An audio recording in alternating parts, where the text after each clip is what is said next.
Well, welcome, Tony. Thank you. You've been a great support to me in my early weeks as Foreign Secretary.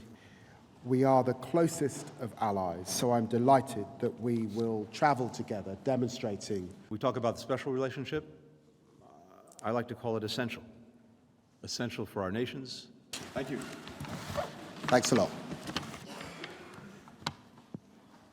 And clearly we're meeting at a critical moment for securing a ceasefire in Gaza, with the shocking deaths in Khan Yunis this morning only reinforcing how desperately needed that ceasefire is, and a critical moment for supporting Ukraine as we enter the third winter of Putin's illegal war.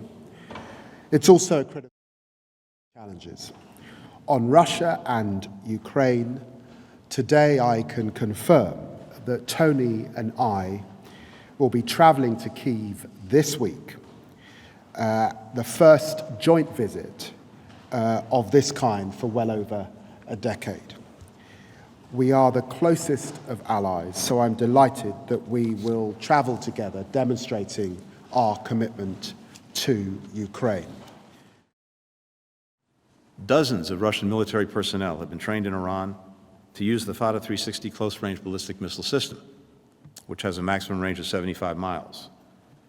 Russia has now received shipments of these ballistic missiles and will likely use them within weeks in Ukraine against Ukrainians. Russia has an array of its own ballistic missiles, but the supply of Iranian missiles enables Russia to use more of its arsenal for targets that are further from the front line, while dedicating the new missiles it's receiving from Iran for closer range targets. In recent days, we've been sharing intelligence behind these findings with our allies and partners, and working together to ensure that there will be significant economic consequences for Tehran's actions. The United States will be announcing further sanctions on Iran later today, including additional measures on Iran Air. We expect allies and partners will be announcing their own new measures on Iran as well. Her killing was both unprovoked and unjustified. No one should be shot and killed for attending a protest. No one should have to put their life at risk just for freely expressing their views. In our judgment, Israeli security forces need to make some fundamental changes in the way that they operate in the West Bank, including changes to their rules of engagement. We've long seen reports of the security forces looking the other way when extremist settlers use violence against Palestinians.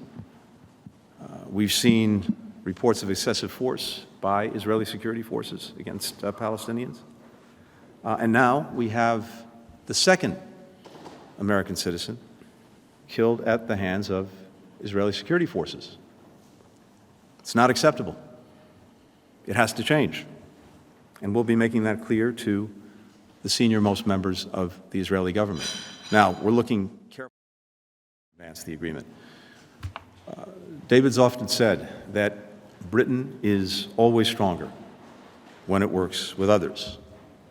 So is the United States, especially when we work with our closest ally, the United Kingdom. I look forward to building on that strength and also spending a little bit of quality time with David as we make our way to Ukraine in the days ahead.